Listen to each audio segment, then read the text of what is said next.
Hello, xin chào các bạn đã quay trở lại với review 5 phút. Trong những diễn biến tiếp theo của Mục Thần Ký, độ báo của Tần Mục đã chính thức lên một tầm cao mới, khiến ngay cả thiếu niên tổ sư cũng phải đau đầu. Vì để lừa lấy một chút nước dãi của Long Kỳ Lân, hắn đã gây náo động toàn bộ Thái học viện. Sau khi đến Thái y điện để luyện thấp mê hương, Tần Mục đã vô tình khiến các vị Thái y học theo. Kết quả là học không đến nơi đến chốn, chính các vị Thái y đã gây ra một sự cố chấn động.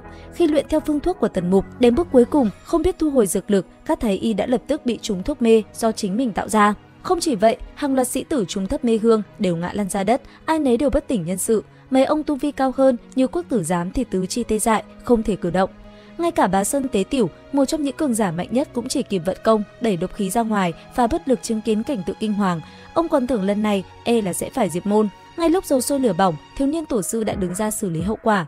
Vừa ra tay, ông vừa lẩm bẩm nói: thật giống là tác phẩm của Độc Vương. Không đúng, ta biết là ai động tay động chân rồi. Cái tên hư hỏng này quả thật là coi trời bằng vung mà.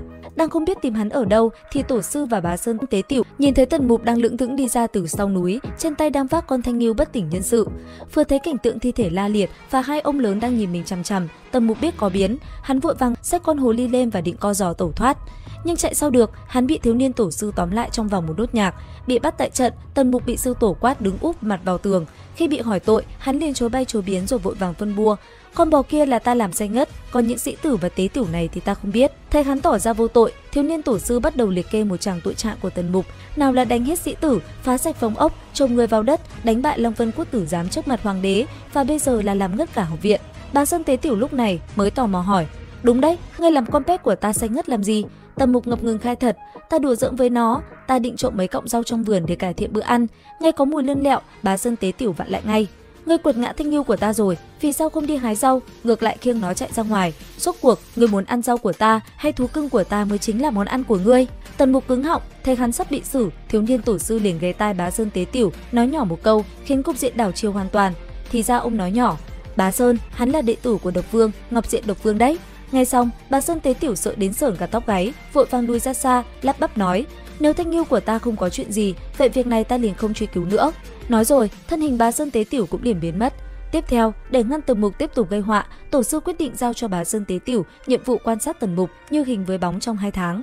Thế là Bá Sơn Tế Tiểu dọn thẳng đồ đạc đến ở chung phòng với Tần Mục. Vừa dọn vào, ông đã thể hiện mình là một thánh hóng chuyện chính hiệu, kể hết mọi bí mật thâm cung bí sử của các nhân vật trong học viện, từ drama con riêng cho đến chuyện tình ái của Nico, không có gì mà ông không biết. Trong lúc tán gẫu, Bá Sơn Tế Tiểu kể rằng mình vừa gặp lại sư phụ, một lão già cụt chân chạy cực nhanh và một người mù thích thách đối thơ. Tần Mục nghe xong liền giật mình, nhận ra đó chính là Đồ Gia Gia và Mù Gia Gia nhà mình. Tiếp đến, thiếu niên tổ sư tưởng rằng mình đã mang một đối thủ khắc chế Tần Mục để hắn bớt báo, thì hàng loạt sự kiện tiếp theo càng khiến ông đau đầu hơn.